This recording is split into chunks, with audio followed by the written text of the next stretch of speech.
This program is for educational purposes only. The content is not intended to diagnose, treat, cure, or prevent any diseases, nor is it intended to take the place of your primary care physician. Statements in this program have not been evaluated by the FDA. As an empowered individual, you do have options available. We're honored to continue and share the teachings of the founding father of science of epigenetics, Dr. Joel Wallach.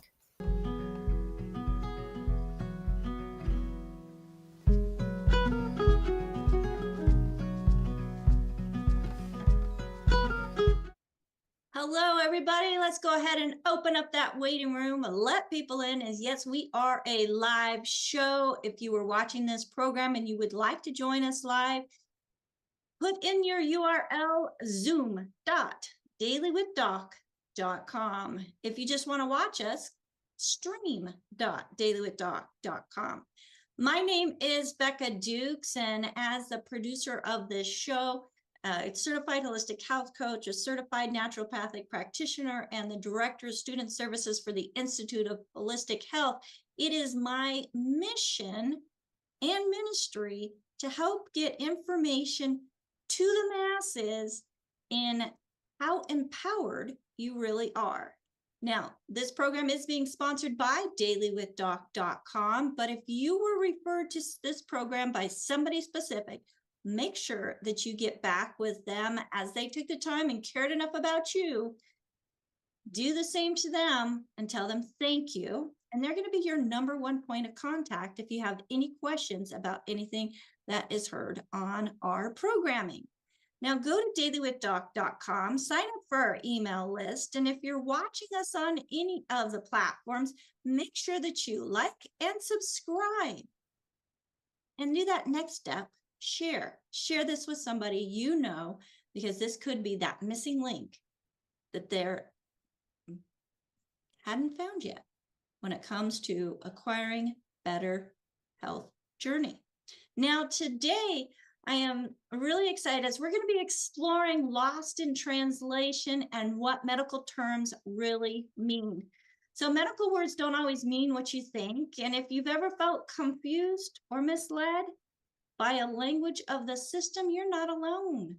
Today, we translate that vocabulary into plain truth so you can make clear decisions. Joining me is Keeley Bendik, a transformational strategist, an advocate whose work bridges corporate excellence, human development, and soul-centered care.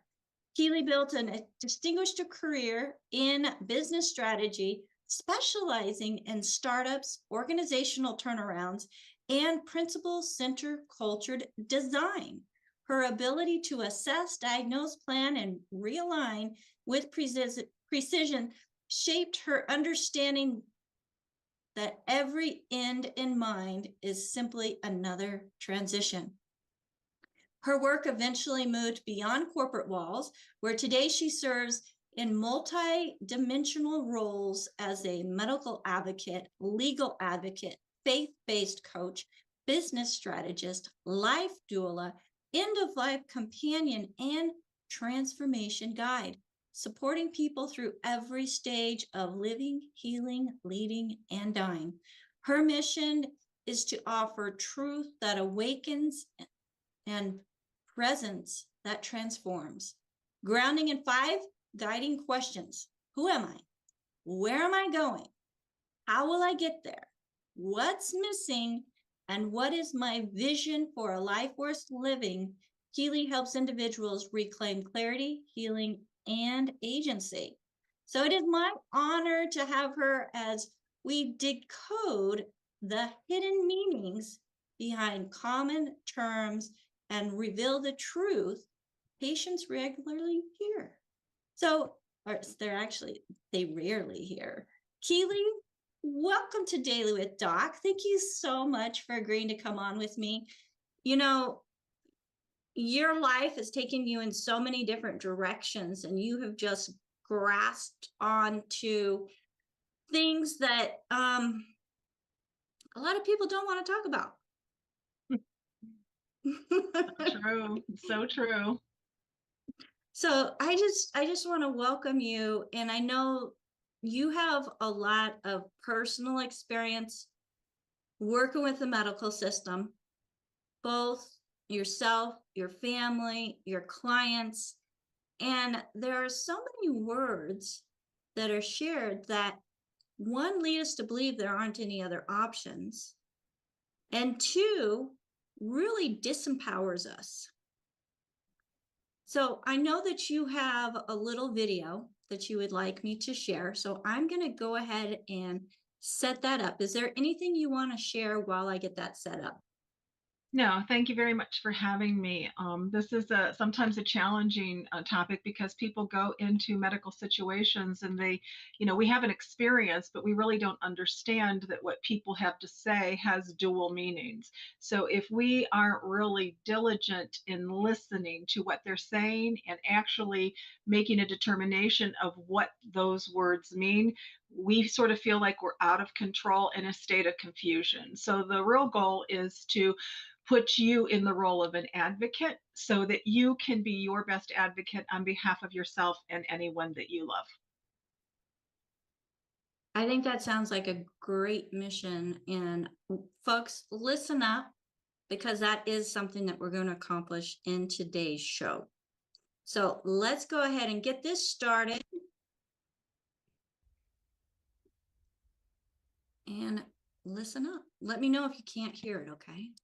You know, what if the most powerful tool in modern medicine isn't a scalpel or some new drug, but the language itself? Today, we're digging into some source material that makes exactly that claim, that the medical system's real power, it lies in the words it uses to define our reality. And there it is. This is the core thesis from our sources, the idea that frames this entire explainer. It's a huge claim, right? It suggests that language is the #1 tool used to shape how we see our health, our bodies, and our choices. So, how was this supposed to work? Okay, so the first piece of the puzzle is this.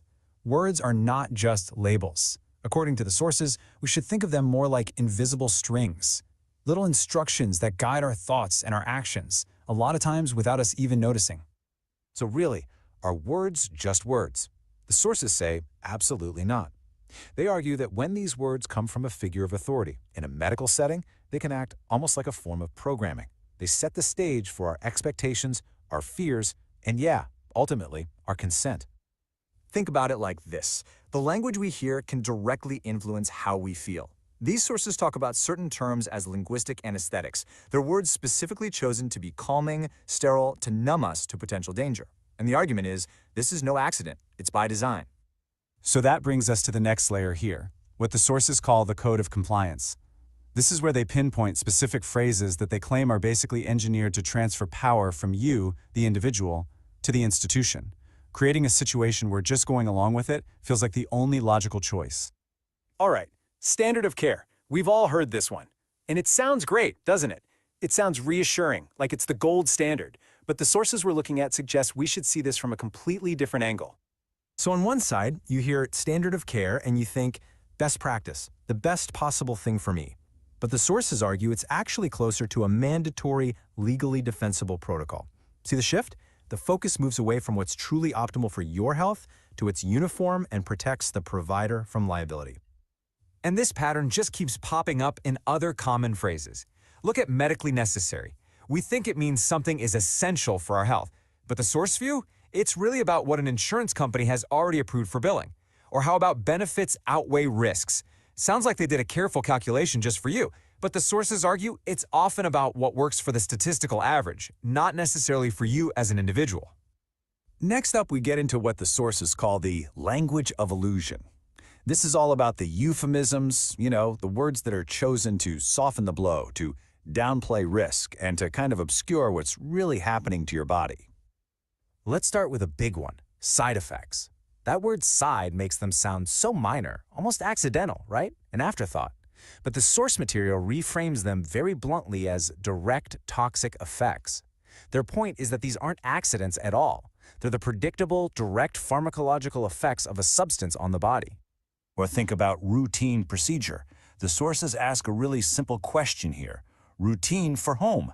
They argue this word is used to normalize what could be a highly invasive and pretty risky event for you. It might be routine for the surgeon who does 10 a day, but it's anything but routine for your body. This chart is kind of like the Rosetta Stone for this whole argument. Healthcare gets reframed as simply disease management, not about healing but managing. And check out idiopathic. Officially, it means the cause is unknown, but here it's translated as the cause is ignored. The sources argue every one of these terms shifts our focus away from finding root causes and toward just long-term, profitable management. So what's the goal of all this, according to the sources? It's to create what they call a manufactured illusion of ignorance. Basically, by labeling a condition as idiopathic or chronic, it psychologically shuts down our curiosity to look for other root causes, especially causes like nutrition that might not be so profitable to treat. Okay, so after all of that deconstruction, the source material pivots. It turns toward empowerment.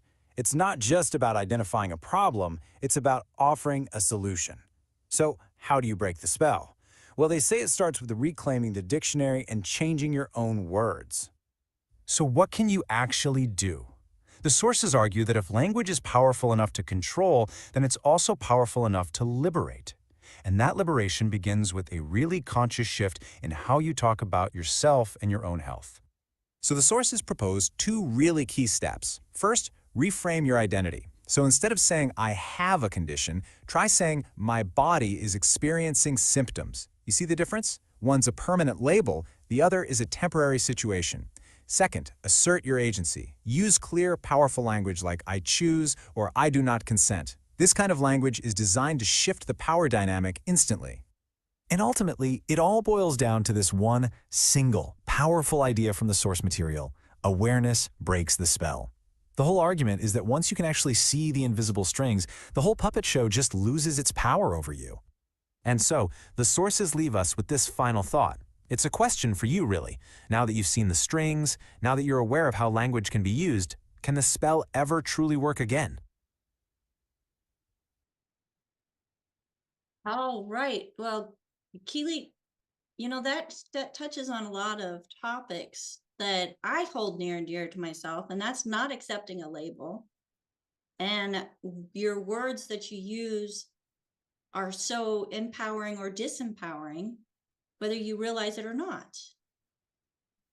So go ahead and dive in and let's talk about, well, idiopathic. Dr. Wallach has been talking about idiopathic forever. They just don't know what it is. For a long period of time. Well, I think once you understand that there's power in the words, and words don't mean the same thing to each one of us. If we don't really define what it means to us, we don't really know. We're missing each other in communication. So communicate, commenteer is to join with. I have to basically quantify and qualify what that word means when I'm in, especially in this particular case, a medical system. So when they talk about disease or whatever, so what does that imply? That implies brokenness and permanence and dependence on a system. I don't have the answers for that. But if I'm looking at healing, that's a whole different energy. That's about potential and possibility and restoration and moving through to recovery. So they're two opposite ends of a polarity. And there is a conscious choice. And even if there is no choice, it is a choice. So if we're choosing, we can be conscious of it, but if we're not choosing, if we're procrastinating, then it's still a choice, but we're a victim of what we didn't choose. So words reinforce identity too. You'll hear people, like when you're looking for readiness, in reference to what we do is certified health counselors for longevity. We're trying to change that mindset for individuals who, they're sick and tired of being sick and tired, but they don't have any answers. Well, when they own the disease, they own the label. I have, this is my this is my whatever, label is. When you buy the label, you buy the behavior, you buy the beliefs. So right there, we have some resistance and some education to go through to let them know that, no, that's not what you are. That's just what the body is manifesting. The question is why. So it's really the starting point by which we start to dig for information. I'm going to share a little bit about my personal story with a couple clients and also with my father, because I had to take him through. He had congestive heart failure. 2 years, the last 2 years of his life were the best time of his life. living totally drug-free, previously on 9 medication, got him to 7, and then got him off of everything. He lived till he was 88 years old. But taking him through that system of care and listening to the labels just really re-upped things for me. And so I'm going to sort of take you through some of the things that you might hear and ask you to think about, what does that mean? So when they talk about standard of care, what does it really mean to you? Just like the video said, it's basically standard of care is what your insurance approves. If you ever tried to get a procedure done that or a test that wasn't on the protocol, and you have to wait, for that particular approval. So standard of care of what you need and what they're willing to pay for are two different things. But what do you hear? The question is, what do you hear? And what do you do with it? Something like medically necessary. What does that mean? Medically necessary basically means it's controlled by the policy. So it's an algorithm or AI that's telling them what's medically necessary, when in fact, do you need a biopsy, for instance? Okay. You might not need a biopsy. Do you need a nuclear test in order to evaluate your heart? Do you need a stress test, even if your cholesterol is high? The issue is that, do we think about what they're telling us to do, and does it make sense to the rational mind, or do we not know because we haven't studied and or evaluated what they've told us? Something as easy as early detection saves lives. Really what that is that means I need to screen you because I don't know what it is in order to detect it. They're not looking at the whole body. They're looking at a piece part, because that piece part determines if they can give you a label, then they actually know what the insurance will pay and what will be billed. Then they also know what pharmaceuticals can be applied. Okay. And then they can run it through their profit and revenue stream. So, but for us, when somebody says, detection, the thing is let's just say that it was an evaluation that required radiation. How many scans can you take, or whatever, that is actually a part of detection before you're toxifying yourself, before you even get to the solution? So this is about evaluating every step of that process. Now, those are just a few that I sort of picked, to go through. That if I was going to walk you through a hospital situation, when you're in emergency, it's crazy. There's, 8 to 10 people in there. Everybody's freaking out. They're trying to get you stable, especially in this particular case, if somebody has a heart attack or a stroke. So you're going to hear euphemisms like aggressive treatment. These are life-saving interventions. Okay. My father had a stroke. He had to have an antithrombotic. 90% of the time, you don't bleed out, but my dad's a bleeder. So they're telling me this is life-saving, that we've got to do it, and you've only got 3 hours in order to do it. They never evaluated the deception in the euphemism. Was the risk to him was great. It was a 90% risk, not a 10% risk. But there was no way to evaluate that, because you're in an emergency situation and you have to it's a high stress situation and you're forced to make a decision. Hopefully you've been there before and you understand the language and you understand that modality and protocol, and you know what the risk is prior to ever getting there. So it's one thing I tell people, if you don't know, have somebody who can be an advocate for you that can basically help you discern what's actually going on and what that risk is to you. If once they move you to ICU or whatever, and they're looking, or SICU, they're looking to stabilize you.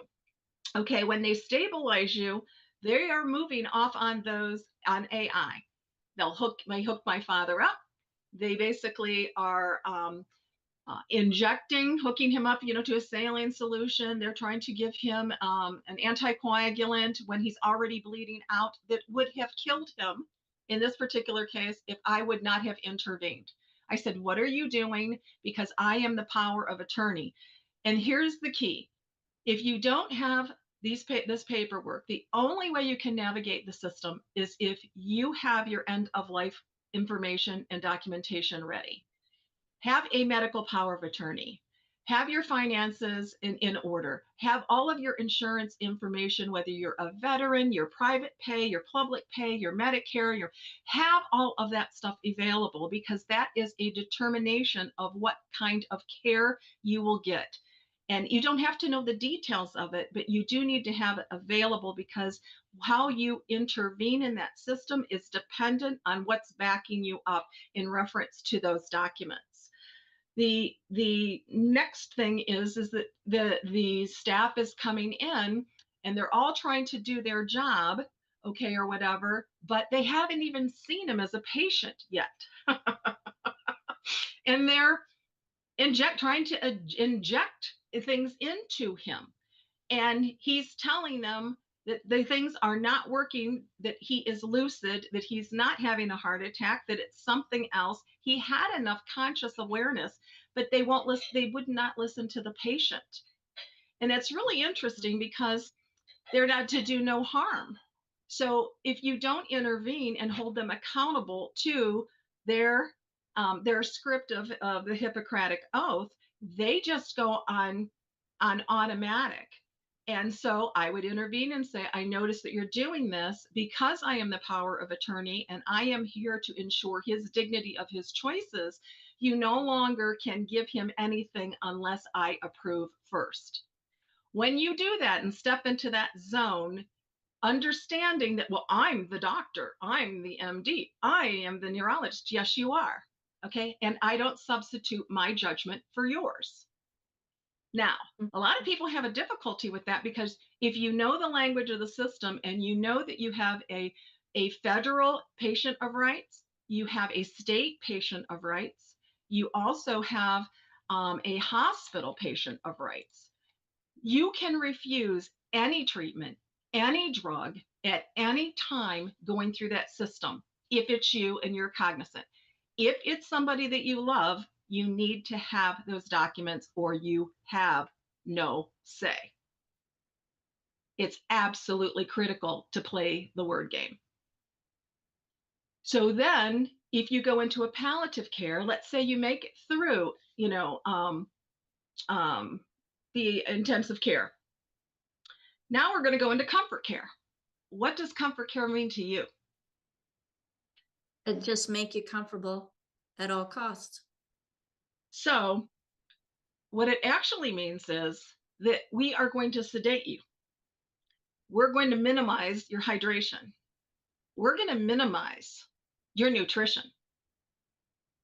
So palliative care, you'll say comfort care, symptom management. These are terms that people don't even understand. But when you go into these places, if you're in a palliative care in the hospital, you're like, oh, well, they're going to take care of them, make sure that they're fed. They're going to, if they're unconscious, they're going to wake them up and, give them water.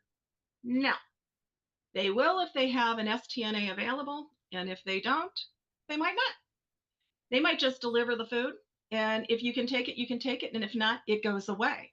And this is where it's really important. I tell all of my people, if you don't have somebody who can be there for you, I would never, ever, from this point forward in the last 5 years, ever leave anybody that I love and care about in a hospital without me there. I just would never do it, because, I know the game. I just know the game, and I've watched what's happened. So if you go then, let's just say into, the palliative care, if you're doing rehab, it's a totally different situation, because you can pretty well manage it. You're conscious yourself. What happens when you go into hospice care and you have the end of life support? What does hospice care mean to you? It's just that it's end of life. I mean, you lay there, but can we go back to the comfort care? Yes, please. Because if you're dehydrated and you have limited nutrition, they're also controlling how many times you go to the bathroom, which then can create toxicity. Well, one of the reasons that they do it, and remember, they're also giving you drugs at that particular time. So they're suppressing your body's ability to do what it needs most. Okay. And you need to understand, even though these places are comfort care, they're driven by one thing: the dollar. They're driven by one thing, and they actually do it based on time. I'll give you an indication. My father was in palliative care in a hospice facility. He was only there for evaluation for basically 3 weeks after the stroke because he had a frontal temple. Oh my God, the frontal temple lobe. Basically, in 24 hours from that stroke, he basically went into Alzheimer's. So 50% of the time he was there and lucid, and 55% of the time he wasn't, just sort of depending. He was grasping for words, etc. What the neurosurgeon said is, he said, here's the challenge that you have. He says, it's going to take 3 weeks to 90 days to make a determination of really what his stage will be. It's a personal determination of what an individual is going to do if they're going to choose to live and fight and or die. And he said, so we're going to put him in palliative care. He says, which will basically, how did he put it?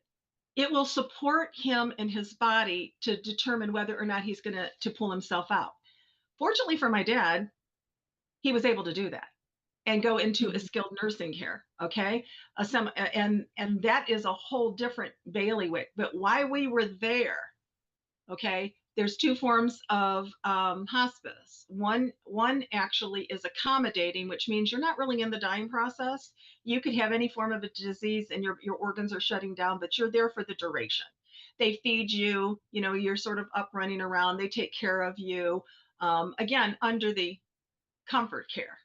You walk into the place and it's beautiful. And people, everybody's engaged and all the resources are there. Don't kid yourself. When it comes to the medication, okay, they have multiple doctors, not one doctor, multiple doctors, which actually shift. So nobody's really responsible or accountable unless you tell them and question them about what they're giving an individual in order to deal with their pain and or what they're suppressing. Because when they're giving that medication, creates the toxification. The less hydration puts you into UTIs and infections. And usually at that time you can't eat. They'll use terms like, we're going to thicken your fluid so you don't aspirate. What does that mean? It means that if I thicken your fluid, I'm going to dehydrate you faster so that therefore you won't get the nutrition.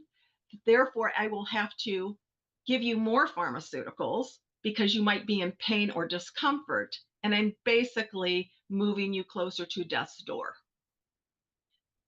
When you're in hospice and you're accommodated, you're basically there for a period of time until your body, you're still able to sustain yourself. Imminent is the end of life is near, within like 30 days.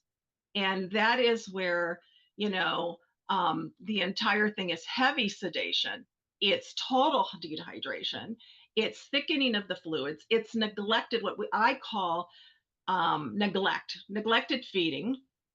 They will do invasive things like give you a catheter when you don't need a catheter because the catheter would drive what? Infection. It's infection. They won't get you up out of bed.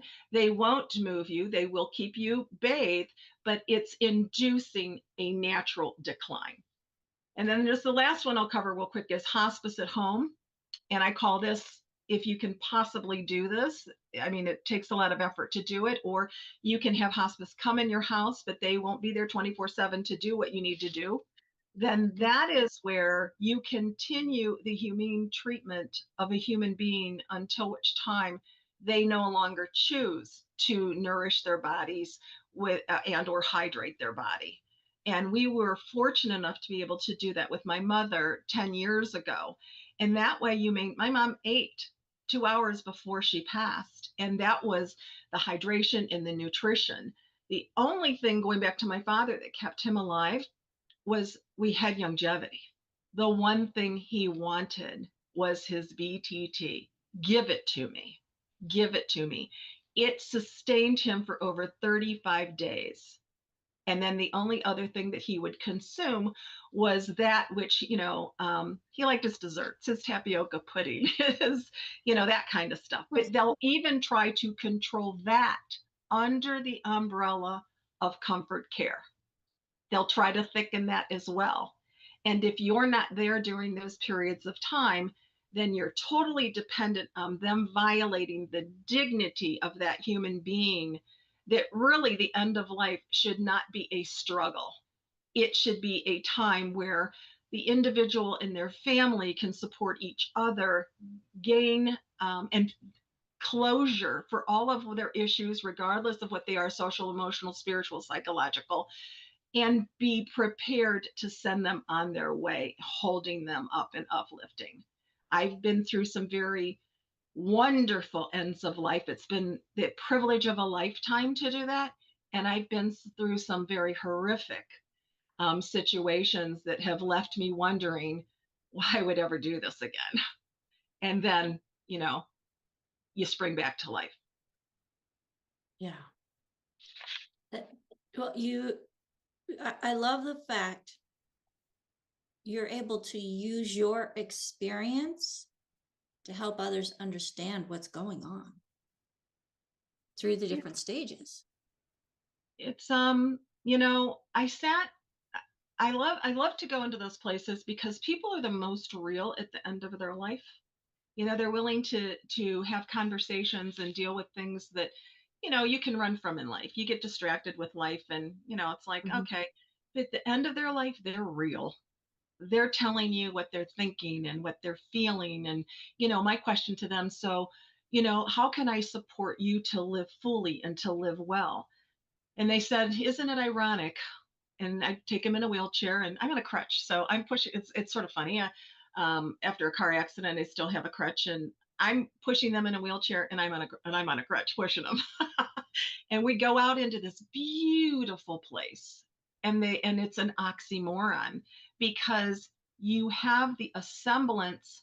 Your eyes will lie to you that you're in a safe place, that these people are supported, in comfort care, that they're basically, being not just managed, but they're being cared for. Better wake up. Care doesn't come in the definition of what you're expecting. And when you sit there and you watch, and then you see the it's like, what am I doing?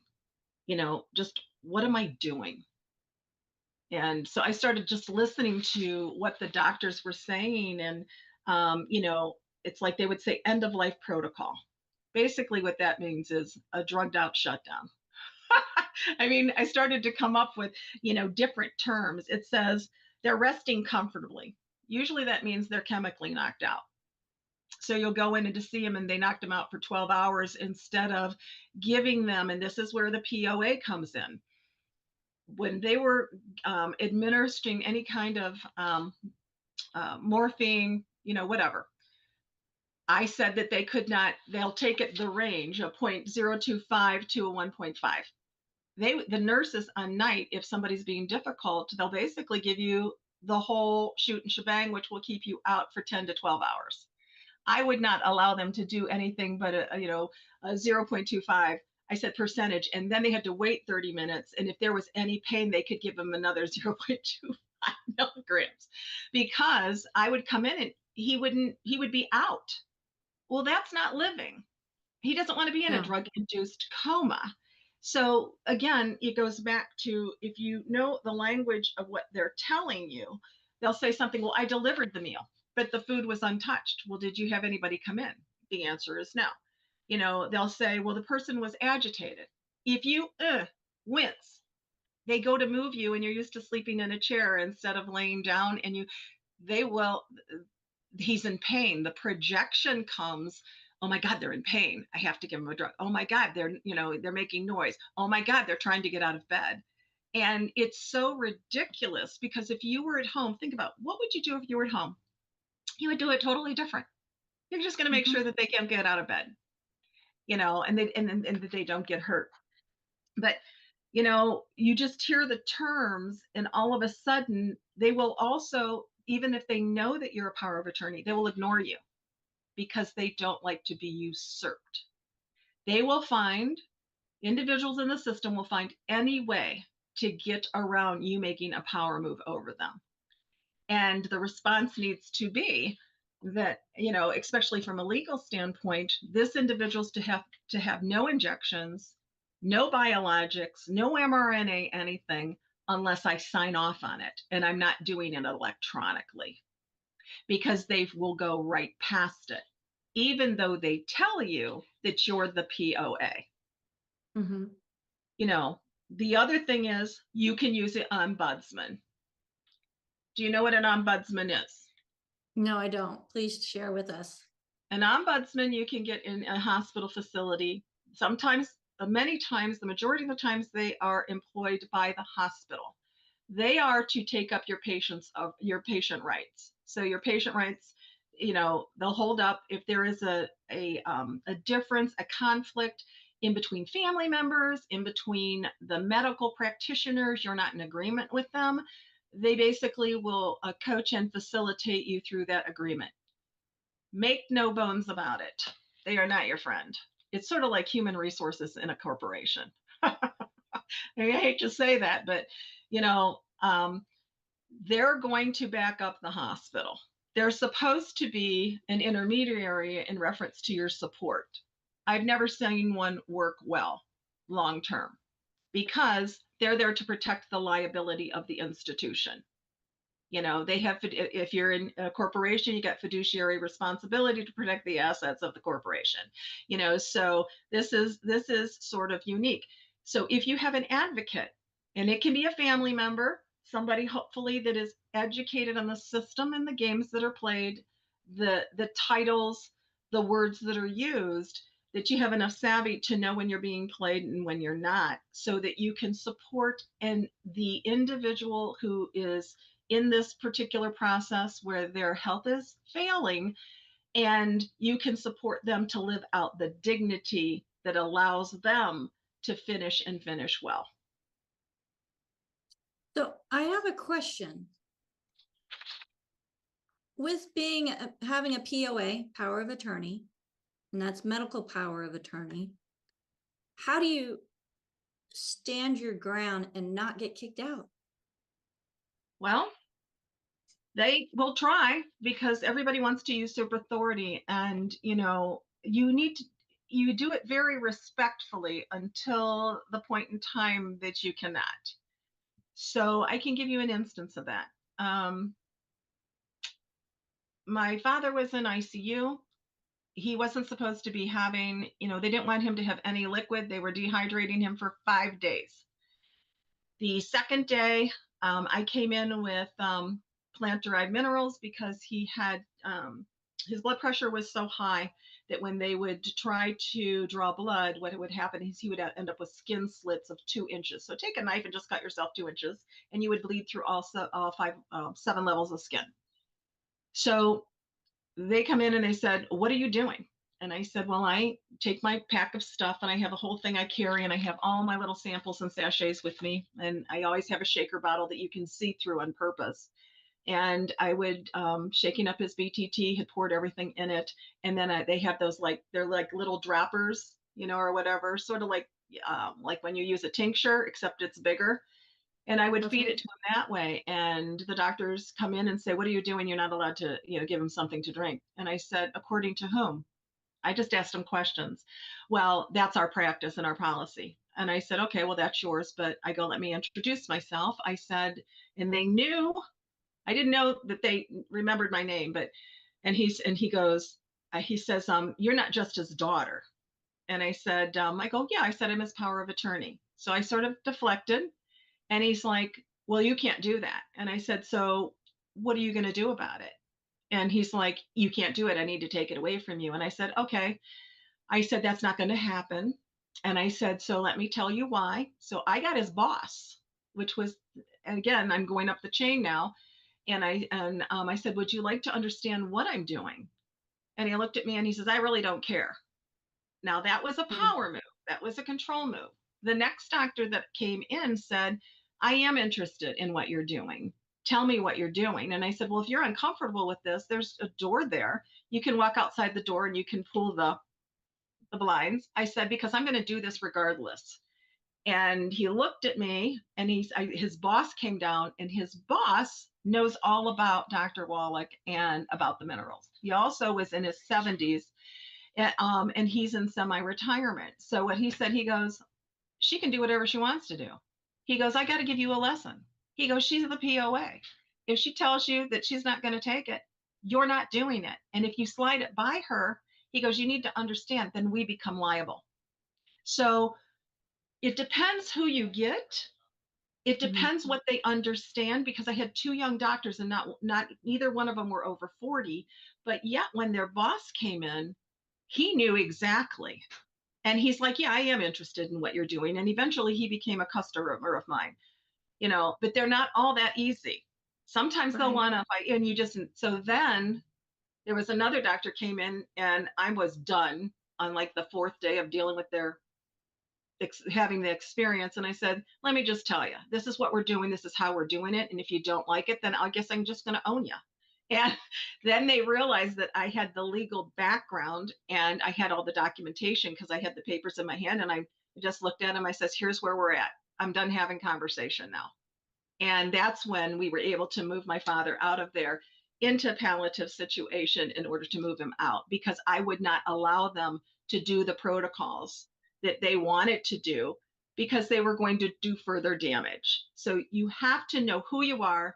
You have to know what your rights are. You need to have the documentation in order to support yourself, and you have to have courage. You have to understand, we are in the United States of America. We have a Constitution and a Bill of Rights. Okay, on top of that, we have a patient rights wherever you go. You don't have to do anything that they make a recommendation for, but you have to know what you want and how you want it. Okay, so let's go to protocols. I know when you take Tangy Tangerine, you get some discoloration of your bowel movement or even your urine, which they may panic over. Share your experience on that one. Yeah, what happens is he went to the second facility, and I couldn't stop laughing, actually, because it's one of the things I check, when I go into the room. Because and what are you checking? You're basically checking their urine output, because what happens is it will tell you, based on the color, how much dehydration is there and whether the kidney and the liver is failing. So, I would go in and I'd look and I'm like, okay, this is crazy. So I took pom-pom juice and I mixed it with my dad's BTT. And then, of course, I threw everything in there. I took the EFAs. I threw everything in there. His double selenium and you name it. It was in there in that concoction. And then I would give it to him. They come in and go, oh my God, he goes, he's close to the end of his life. And I would look at him and I said, how are you drawing that conclusion? I said, you might be making a few assumptions. I'm not making an assumption. I've done this my entire career. Oh, okay. I said, well, let me show you something. So a director of nursing came in and I said, hey, I said, you have a nurse practitioner. I said, she's sort of questioning this. I said, I'd like to, show you a couple things. And he says, yeah. And he says, well, what do you have in that bottle? And I told him, and he said, now I'd like to you go around the side of the bed and then tell me this color that you see. And the color of the urine output was the exact color of the bottle that I had been giving him, because he had just consumed 32 ounces of minerals. So again, they are projecting a particular phase, a particular modality. They're projecting on the patient when in fact they don't do the research to get to the root cause of what's really going on. So for me, it was sort of comical, because I'm like, here we are again.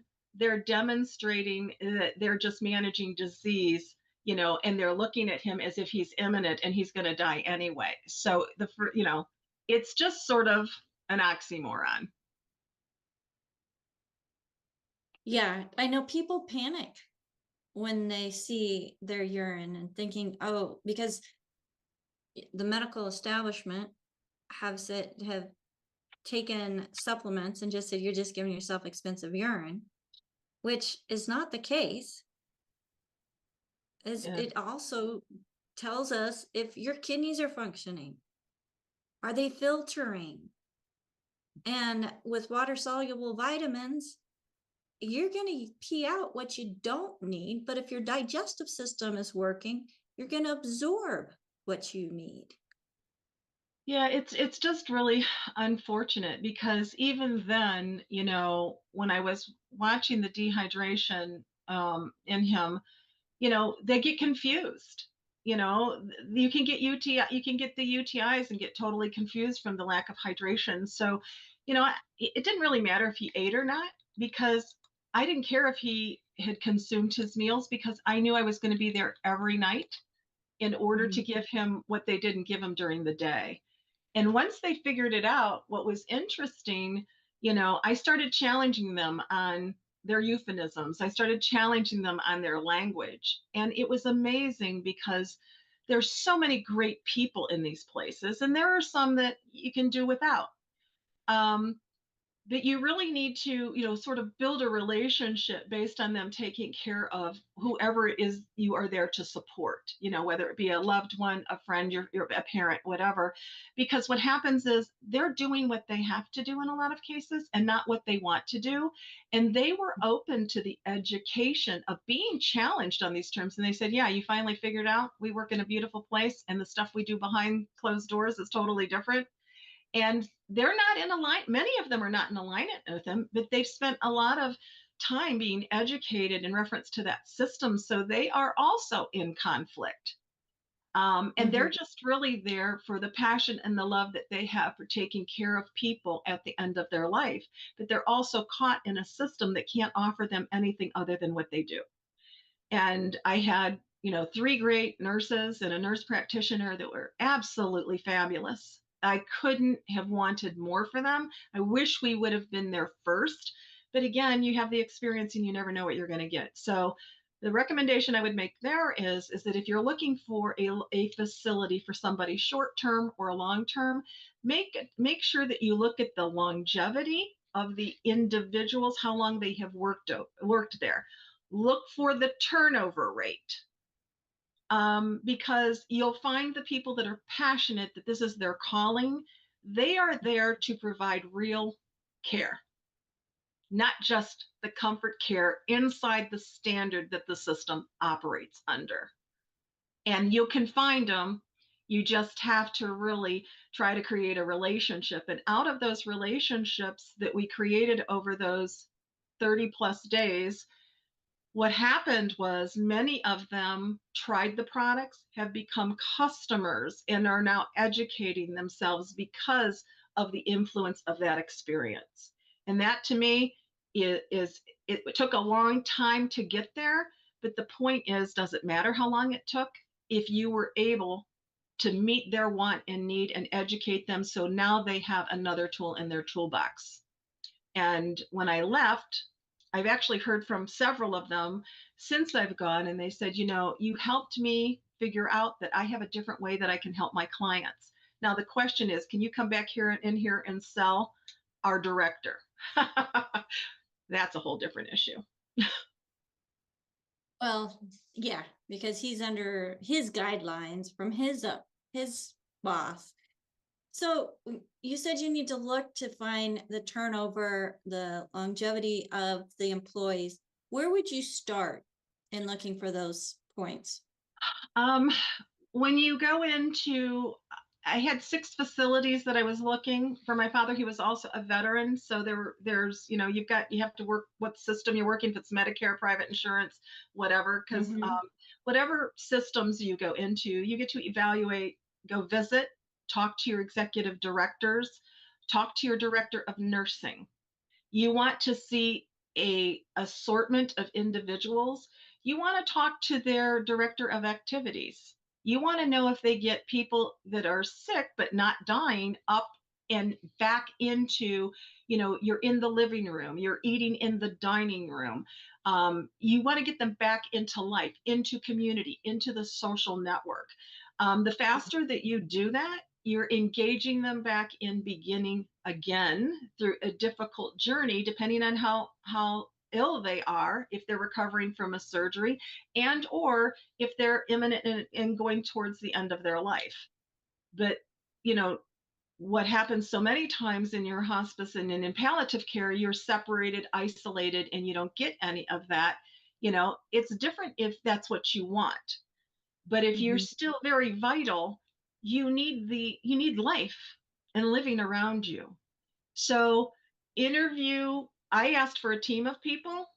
And then I also asked the director to, if she or he, if they were willing to tell me what their turnover rate in nurses on the floor and in reference to STNAs, the people that were actually going to do, the bodily care. Wow. Well, we've got Jason out on YouTube, says, I am a registered nurse and I have been for 23 years, and I can second everything that she is saying. Work in a hospice now after working in ICU and management of hospitals. Bless you. Yeah, thank you, Jason, for all that you do. I know that it's not been easy, as I've been with people that have gone through hospice and ICU, and it's not always a pleasant place to be. And it's not always the patients, but also their families, and, wanting to see their families without having that POA that is needed. So I really encourage you folks that if you don't already have the paperwork in line, and I'm just talking to myself too, get your affairs in order so that if the time ever does happen, you've got the directives, you've got the person that you trust, and you have communicated with them your wishes. Is there anything that you would add to that, Keeley? I would say also be careful of what you sign for your license. If you're an organ donor, you need to understand that process. You need to understand how they evaluate you. You need to understand that if you have children that have chosen to give their organs and they define, meaning the medical system defines them, is not vital, they will administer the pharmaceuticals that are necessary to maintain that body and keep them out of consciousness, not in order to respond back. So, and you cannot do anything legally about undoing anything that an adult signed. They trump you. Again, the system will trump you based on the signature of that. So that's another system one needs to educate them on, so that you know what the system is, the process and the methodology and the determination about how they make the determination that you are good for transplant. Again, window dressing is good. It all looks good. You have to look beneath the sheets. Yeah. So, and I know it's everybody's choice whether to be an organ donor or not. But it is scary because you show a sign that they think is not reversible, and we know what the body can do. And bouncing back, they basically choose whether or not you live or die. The only reason I speak to that is I did have a client where their child did come out, but they fought. I mean, it was, what had to happen was horrendous. And you wouldn't want it to ever have that experience. If that's the choice, that's the choice, or whatever. Just make sure that you're evaluating all the risks and the options, and know what you're getting into. It's sort of like, telling somebody what it's like to have a baby. Until you go through the experience, you don't know what all of the occasions and the experiences are and what those risks are. So it's the same literally for any procedure. And I mean, you could go to an ablation or whatever, it doesn't matter if you're making a decision to do something, know the risks, protect yourself, protect your family, listen to the words, ask for the definitions, quantify and qualify the information. Yeah, absolutely. Absolutely. Oh, Bruce says, great story, Keeley. I remember when Dr. Wallach would say, what's better, hospice or at home with your dog and your grandkids.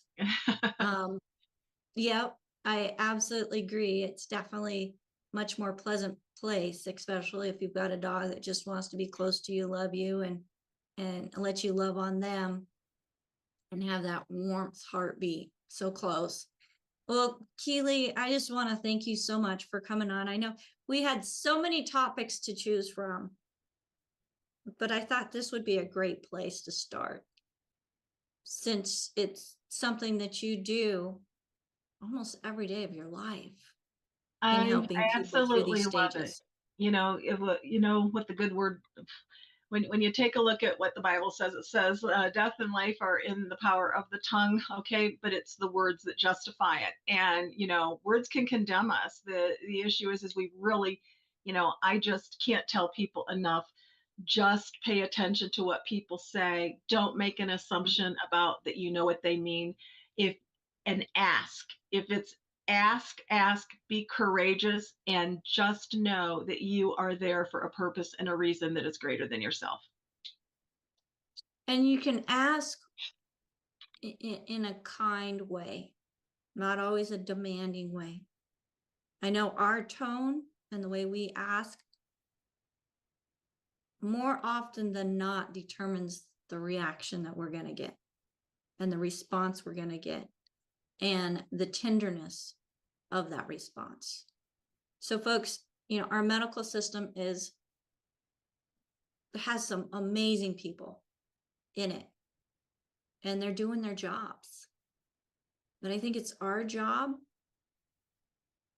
to stand up for our families and ourselves and what we believe in as well, and have the legal documentation that allows us to do it. So I just want to thank you, Keeley, and all of our live audience here for being here with us as we're talking about something that is, like I said, you're not going to hear from very many people. Just more tools in your toolbox to help you as an empowered individual go through those stages of life that we don't know when they're going to happen. Or if we do, we want to be prepared. So if I could get our co-hosts up on the screen with me, and Keeley, as they're coming on, do you have any closing remarks that you would like to add? Everything that we covered today was really on the system and process and going through all the different levels of system that you go through medically, if you were diagnosed, to the end of your life. I would also ask you to pay attention to the medical procedures so that you're very clear on what the medical procedures are, because there's a whole nother level of euphemism and there's a whole nother level of wording that you need to pay attention to. And so if, when you hear safe and effective, okay, that's a slogan. The question is, what meaning do you make out of it? When you hear, chronic disease, that means to us a long-term deficiency. To the medical system, it means a lifelong customer. So if I took, and I can also, walk you through medical procedures, of different kinds, and to get you to sort of switch the paradigm of how you're thinking. When they tell me that I have, let's say, an iron deficiency, and they want to do an upper and a lower GI and haven't taken you through the process of what are you eating? Do you have any dysbiosis? Do you have any, GERD going on? What medications are you on? Let's deal with the deficiencies. No, they take you right to an upper and a lower GI. One has to be able to say, why am I doing something invasive when I could do something that is not, that wouldn't put me at risk? So it's not just the terminology and the system process methodology of going, from not being well to however it ends. It's also in all of the modalities that are offered. Absolutely. Absolutely. Thank you for that. And we've got more comments coming in. Miss Philly said that happened to my daughter. They did exactly that. And I'm thinking that has to do with, keeping her sedated to the point where she's not coming back so that they could, right. save somebody else's life rather than hers. Jason chimes in again, says she's speaking a lot of truth. Nancy says hospitals are dangerous. One needs bodyguards. In the night, bodyguard must be alert for secret medication. Transplants are done while donor is still alive. That's always scary. But you think about it, once death starts, all the tissue starts dying as well. So they would And the need other them thing is, it is a necessary system. We do need the emergency medical system. We do need the surgeons. There is purpose and meaning in all of it. It's just that I always tell people, get in and get out and get on. Get in, get out, get on. That's good. That's good advice too. And Lorna says, thank you, Keeley. Great information that you shared with us. Thank you for having the courage to do what you do. And I'm gonna say that as well. Folks, we don't have to be mice. We don't have to be sheep that are blindly led. Be empowered.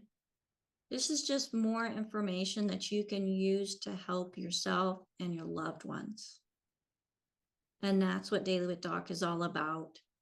I just want to say thank you to my co-hosts. We have on with us Sherry. She's part of my technical crew that gets everything set up, along with AJ, who I see is here but not on screen. So that this program can be broadcasted across multiple platforms. So thank you, Sherry, as she gets in an hour early with me and getting everything set up. And thank you to Marilyn, who, folks, if you're not here live with us, you've totally missed her skills. And that's being able to take the best notes of anybody I've ever met. So thank you so much, Marilyn, as she's putting that information in the chat that's only available here in the live Zoom. And for Albert joining us from South Africa, where he should be asleep, but he cares enough about each and every one of you to make sure that he's part of the learning and letting you into the Zoom so that you can learn as well. So thank you so much, Albert, and a shout out to AJ, who is our marketing director and helping to get us out on all these different platforms and pushing me to where what's the latest and greatest, so we don't miss even the younger people that are searching for options. So thank you again, Keeley. And folks, if you're interested in learning more about health and wellness, becoming a certified holistic health coach is a great way to do it. You can go to coach.dailywithdoc.com, get more information about the Certified Holistic Health Coach course by the Institute of Holistic Health. If you'd like to save $100, which right now we've got Christmas specials going on, so it's very affordable to become a certified holistic health coach. Give us a call for that code at 855-949-3377. Again, 855-949-3377.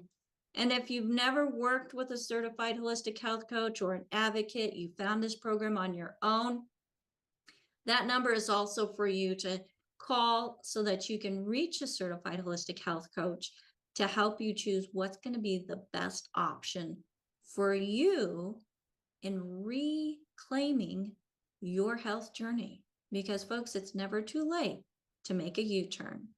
So thank you so much for joining us today, as this program is for educational purposes only. It's not meant to take the place of your primary care physician. And folks, we're not telling you to not listen to your doctor, because you do have a contract basically with your doctor. But also be aware, be more educated on what the doctor is recommending to you, because what they've been taught is what the pharmaceuticals companies want them to know to sell a pharmaceutical. Have a fantastic day, and we will see you tomorrow with more information that's empowering to put in your toolbox to help you create a better health journey. Until next time, bye for now. Thanks, Keeley. You're welcome. Thank you. Bye, everybody. And thank you, everybody, for hanging out with us today. Bye for now.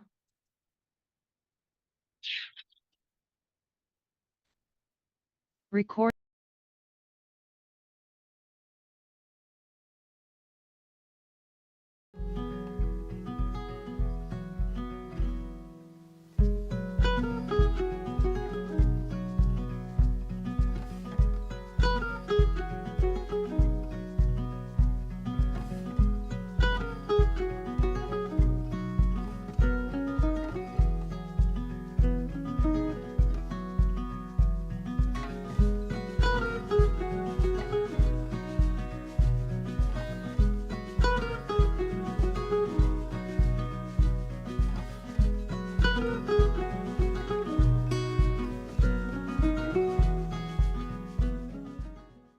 This program is for educational purposes only. The content is not intended to diagnose, treat, cure, or prevent any diseases, nor is it intended to take the place of your primary care physician. Statements in this program have not been evaluated by the FDA. As an empowered individual, you do have options available. We're honored to continue and share the teachings of the founding father of science of epigenetics, Dr. Joel Wallach.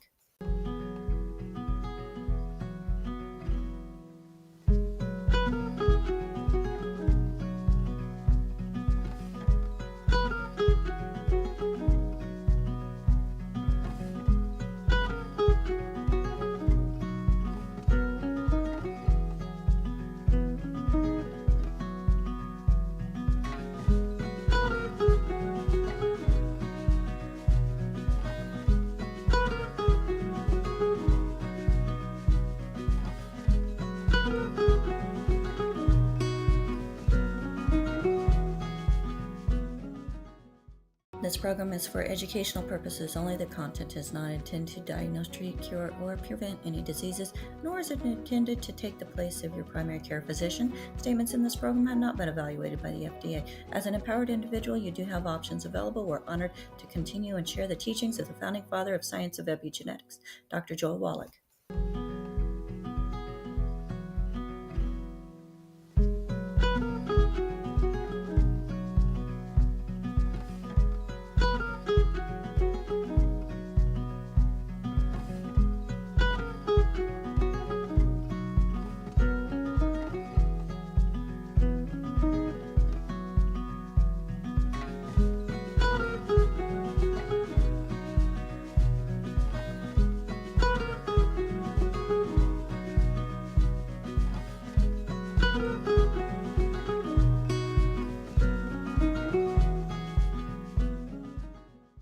This program is for educational purposes only. The content is not intended to diagnose, treat, cure, or prevent any diseases, nor is it intended to take the place of your primary care physician. Statements in this program have not been evaluated by the FDA. As an empowered individual, you do have options available. We're honored to continue and share the teachings of the founding father of science of epigenetics, Dr. Joel Wallach.